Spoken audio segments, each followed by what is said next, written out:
Biological Sciences at USW captures a number of diverse and high-quality courses.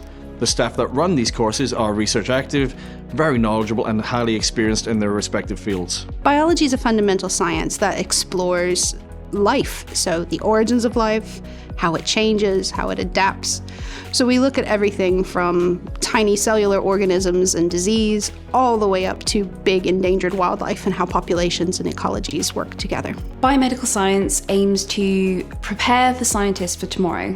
Our students benefit from our ongoing research as a team, which covers a breadth of biological science topics, including cancer biology, reproductive biology, hemostasis, and microbiology, especially antibiotic resistance. The International Wildlife Biology course at USW is a 3-year undergraduate course accredited by the Royal Society of Biology. Students have the opportunity to do national and international fieldwork.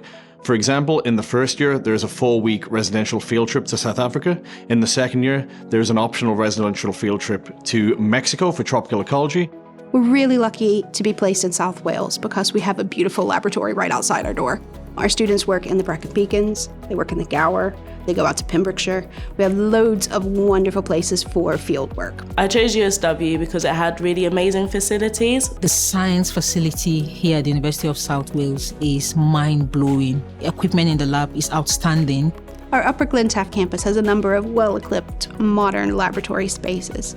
Our molecular biology lab, for example, students could work in conservation genetics. In our microbiology lab, students study things like antibiotic resistance.